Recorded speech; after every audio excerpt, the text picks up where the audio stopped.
Hello everyone and welcome to tonight's episode of Morte. Hello everyone, come in. Come in. Hello Mary, hello Carly, hello Danny. How are you all this evening? Hello Francis, didn't see you sneaking in there. Hello everyone, hello Kathy, hello. How are we all? I hope we're all very well this evening. I just finished watching the Bake Off, which is why I was slightly late this evening. Hello, Kathy, hello. Yes, I know, Mary. I've actually put on a shirt today. Bizarrely. Occasionally it happens. Very well, thank you, Connie. Very well. I finished watching the Bake Off final. I really enjoyed it. So coming here in a very good mood. Feeling particularly triumphant today. So, yeah. I'm feeling good. How are you? Francis, you keep dropping in and out. Hello, Carolina. Come in. I was very happy with the winner of the Great British Bake Off, which I won't announce to folk in case they haven't caught up with it yet. No, Francis, that's not what we want to see. Oh well, give it a couple of weeks. Well, less than 2 weeks, and I can give you your own personal reading, which will be awesome. Don't worry, Danny. No spoilers. But I haven't watched The Apprentice in a few years, Carly. I got angry with the amount of London-esque folk slagging off the north of England and stopped. Whereas the Great British Bake Off, it's less confrontational. Everyone's nice. Everyone's happy. No, you're still there, Francis. You're still there. Internet hasn't cut out. But yes, I was very happy with the winner there. It was my favourite who won, which was great. And so yeah. One victory tonight. Even if there isn't smiting taking place in tonight's episode, at least there was smiting taking place somewhere. But we have still got a great tournament to go for. I know we need action replays on Periscope, don't we, Danny? Action replays, so that when people's internet goes, we can make sure the fun stuff still gets there. Maybe in slow motion. I don't blame you for getting a bit teary-eyed for it, Noel. I don't blame. But bearing in mind that Danny hasn't caught up yet, I think we best cut off conversation of the Bake Off there. Otherwise, at some point, one of us is going to let slip something, which we don't want, do we? We don't want. We're too nice to let stuff like that slip. So it is mainly it's Periscope. Sometimes Carolina. Sometimes it's the internet, though. Living in the middle of nowhere, I have to admit sometimes it is just a bit internety. But hey, the important thing is it's working right now. I'm here, you guys are here, and Sir Gareth is off somewhere honeymooning with the lady, the Leon.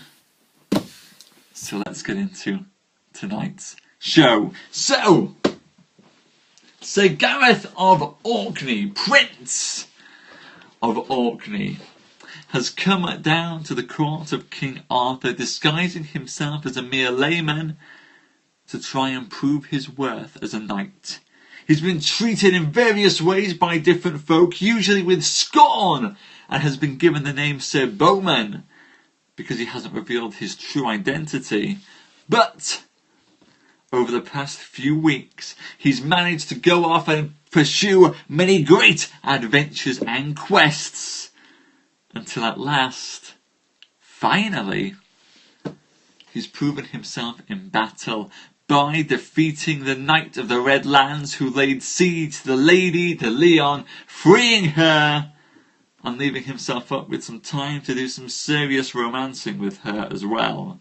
Now his defeated enemies have gone over to the court of Arthur because by sparing their lives he demanded that they all pledge their allegiance to Arthur, and now that Arthur has discovered how many brave knights Sir Gareth has defeated and now that he's discovered who, in fact, Sir Gareth is, and now that Gareth's mother, Morgane le Fay, the witch, has come down to the court looking for him, Arthur has tried to set out in search to find what's become of Sir Gareth, and to find first-hand an account for the reasoning behind all of his actions. We join them tonight over in the court of Arthur. Arthur being interrogated by Morgane le Fay to find out what's become of Sir Gareth, and Arthur requesting of Sir Gareth's defeated foes to let them know where Sir Gareth is. The latest news has been that he has been with the Lady de Leon. Is he still there? It was then, said Sir Gawain and his brethren unto Arthur, Sir, if you will give us leave, we will go out into the country and seek our brother. Nay, said Sir Lancelot, we won't need that. And so said Sir Baldwin of Britain as well. For, as by our advice, the king should send unto the Lady de Leon a messenger, and ask her to come to the court in all the haste that she may, and I have no doubt that she will come, and then she may tell you, my lord, the best counsel where you shall find him. This is well said of you, said the king. And so then goodly letters were made, and the messenger was sent forth that night and day. He went till he came unto the castle perilous. And then the Lady Dame Leon was sent for there, as she was with Sir Gringamore her brother, and Sir Gareth. And when she understood this message, she bade the messenger to ride back to King Arthur, and said that she would come after in all goodly haste. Then, when she came to Sir Gringamore and to Sir Gareth, she told them all how King Arthur had sent for her. This is by cause of me, said Sir Gareth. Now advise me then, said the Lady de Leon, what should I say, and in what manner I shall rule me? My lady and my love, said Sir Gareth, I pray you in no way that you acknowledge where I am. But now I know that my mother must be there, and all my brethren, and they will take upon themselves to seek me. I know well that they will do that. But this, madam, I would you say, advise the king when he questions you of me. Then you may say that it's your advice that, and it's like his good grace, that ye will make a cry against the feast of the Assumption of Our Lady, and what knight there proves himself best, he shall be your husband and all your land. And if so be that he be a wedded man, then his wife shall have the degree and the coronal of gold beset with stones of virtue to the value of £1,000, and a white gerfalcon.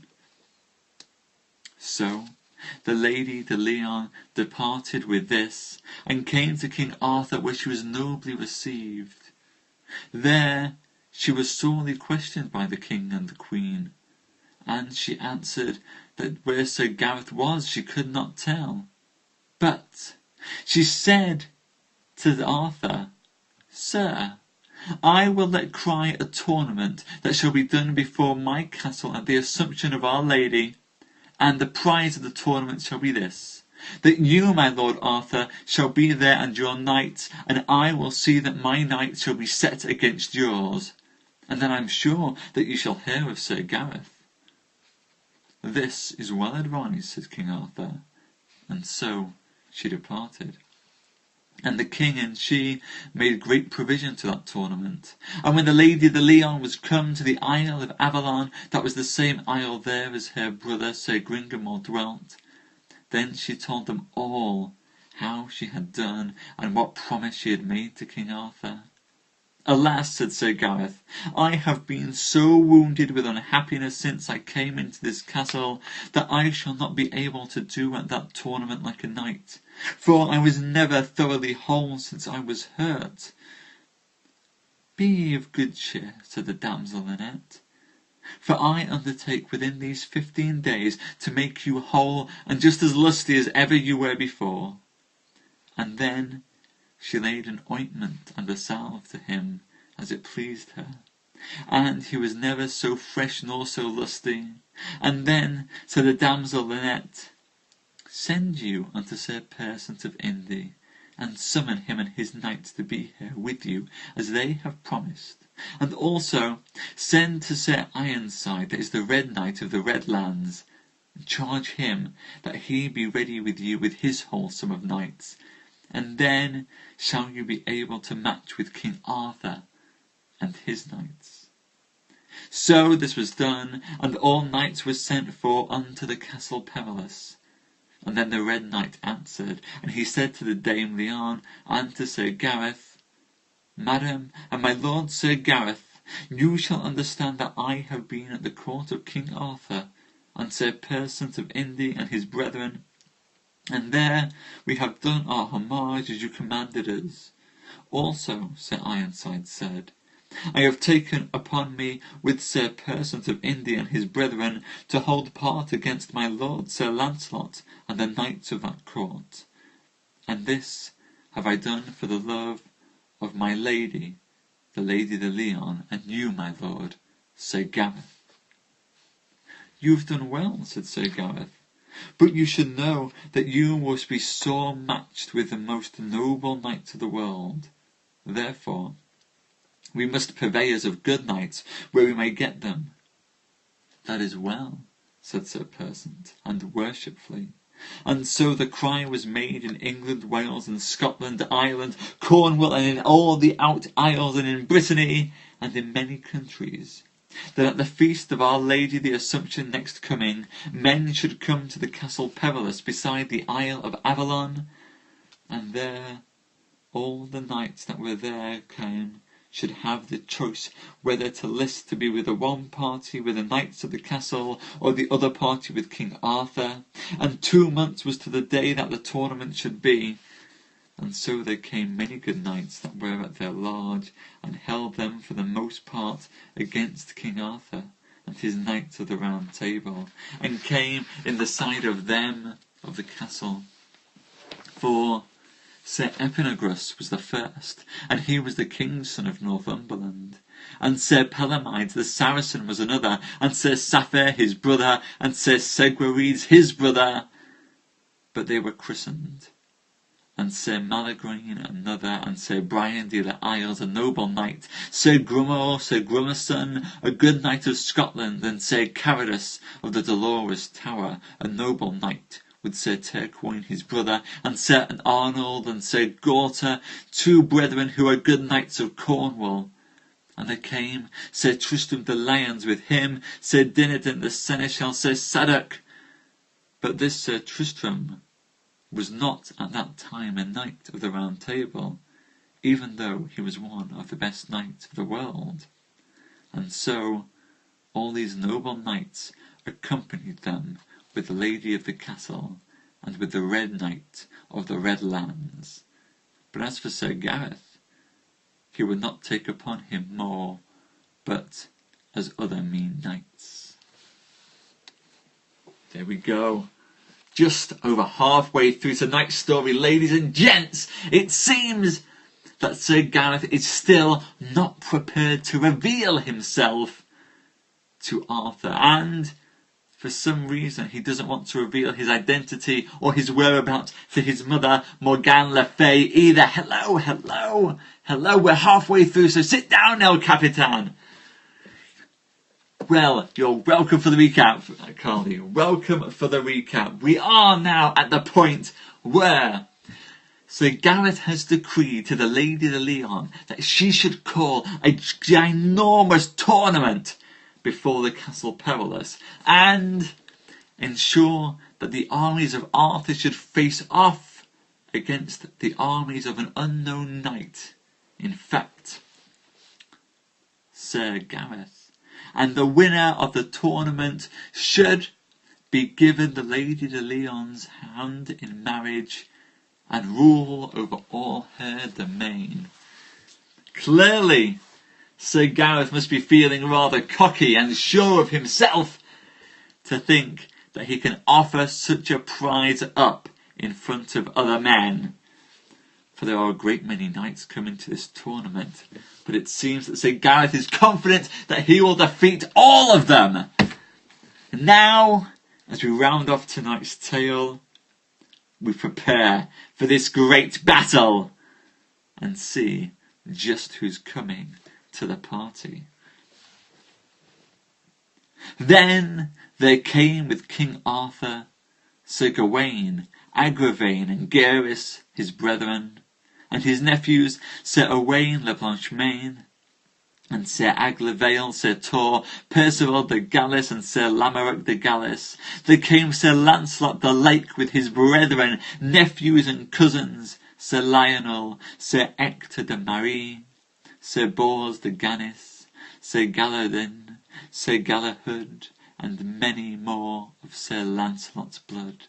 And Sir Dinadan, Sir Le Cote-Mail Trail, his brother, a good knight, and Sir Sagramor, a good knight too, and all the most part of the Round Table. Also, there came with King Arthur these knights, the King of Ireland, King Agasant, and the King of Scotland, King Carados and King Uriens of the land of Gore, King Bagdamus and his son, Sir Meliganus, Sir Galahalt the noble prince. All these kings, princes and earls, barons and other noble knights, as Sir Brandel, Sir Owain le Avanters, and Sir Kay, Sir Bedivere, Sir Meliot de Loggers, Sir Petipes of Wiltshire, Sir Godalake, they all came with King Arthur, and more that we cannot rehearse now. But now we leave these kings and knights, and speak of the great array that was made within the castle and about the castle for both parties. The Lady de Leon ordained a great array upon her part for her noble knights, for all manner of lodging and victual that came by land and by water, so that nothing lacked for her party, nor for the other. But there was plenty to be had for gold and silver for King Arthur and his knights. And then there came the harbingers from King Arthur to harbour them, and his kings, dukes, earls, barons, and knights. And Sir Gareth prayed that the Lady de Leon, and the Red Knight of the Red Lands, and Sir Persant and his brother, and Sir Gringamore, that in no way any of them should reveal his name, and make no more of him than as if he were the least knight there. For, he said, I will not be known of neither more nor less, neither at the beginning, neither at the ending. And then the Lady de Leon said to Sir Gareth, Sir, I will lend you a ring, but I would pray you, as you love me heartily, let me have it again when the tournament is done. For that ring increaseth my beauty more than it is of done itself. And the virtue of the ring is that is, if it's green, it will turn to red, and that is red, it will turn in likeness to green, and that is blue, it will turn to the likeness of white, and that is white, it will turn in likeness to blue, and so it will do all manner of colours. Also, who that beareth my ring shall lose no blood, and for great love I will give you this ring. Thank you, said Sir Gareth, my own lady, for this ring is passing meet for me, for it will turn all manner of likeness that I am in, and that shall cause me that I shall not be known. Then Sir Gringamore gave Sir Gareth a bay courser that was a passing good horse. Also he gave him good armour and sure and a noble sword, that sometimes Sir Gringamore's father had won from a heathen tyrant. And so thus every knight made himself ready to that tournament, and King Arthur was come 2 days before the Assumption of Our Lady, and there was all manner of royalty and the minstrelry that might be found. Also there came Queen Guinevere, and the Queen of Orkney, Sir Gareth's mother, and upon the Assumption day, when mass and matin were done, there were heralds with trumpets commanded to bow to the field, and so they came out Sir Epinegris, the king's son of Northumberland, from the castle. And there he encountered with him Sir Sagramore the Desirous, and either of them broke their spears to their hands. Then came in Sir Palomides out of the castle, and he encountered with him Sir Gawaine, and either of them smote each other so hard, so that both good knights and their horses fell to the earth. Then knights of either party rescued their knights. Then there came in Sir Sapphire and Sir Sigrides, brethren to Sir Palomides, and there they encountered Sir Agravaine and Sir Sapphire, and Sir Gareth encountered with Sir Sigrides, and Sir Sapphire smote down Agravaine, and Sir Gawaine's brother, and Sir Sigrides, Sir Sapphire's brother. Sir Malagrine, a knight of the castle, encountered with Sir Owain de Blanchemain. And there Sir Owain gave Sir Malagrine such a fall that he almost broke his neck. And there, ladies and gents, we pause for the night's tale. Stopped as that battle begins tomorrow night. I guarantee you will be a night of smiting taken full to the max. It's a royal melee, ladies and gentlemen. The tournament is begun tomorrow night. That's right, El Capitan. Tomorrow night, the royal melee will take place, and we'll see knight against knight battling it all out. I can't wait. I hope you guys can't either. It's going to be massive, massive good fun. And hello, by the way. Hello, Amy. It's been a while since I've seen you in here, Amy. How are you? I can't wait either, El Capitan. Please come back for tomorrow's. You'll enjoy it. And I want that ring as well. I have to say, the Lady de Leon's magic ring sounds like an awful good fun. So, yes, Susan, I am doing poetry. I'm going to be doing poetry in about 5 minutes.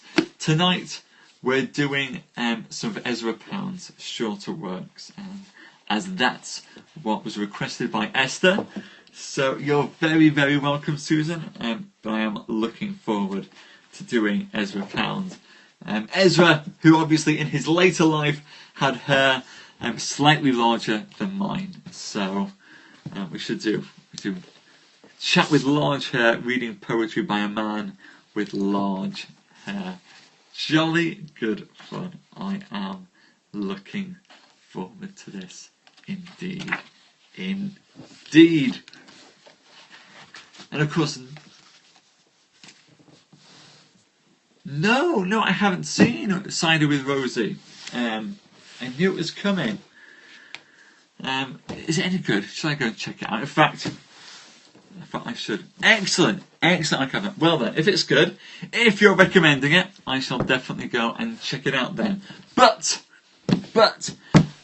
I'm going to run downstairs, grab myself a glass of water so I can get through the poetry reading, as talking for an hour non-stop takes it out of me. I will see you guys back here, lickety-split, in a few minutes, as I go and do some Ezra Pound. So please join me for that. Thank you so much, everyone, for coming for tonight's Le Morte d'Arthur. Thank you, old Capitan, and Amy, and Marcella, and Kathy, and Danny. Massive thanks to you. And thank you for all the sharing and all the hearts. It means the world to me. It really, really does. That's why I come back night after night to do this, because you are wonderful, wonderful folk, full of wonderful encouragement, and it means an awful lot to me. Anyway, downstairs, get a drink before my voice croaks out, and then back here for some Ezra. See you in 5. Bye.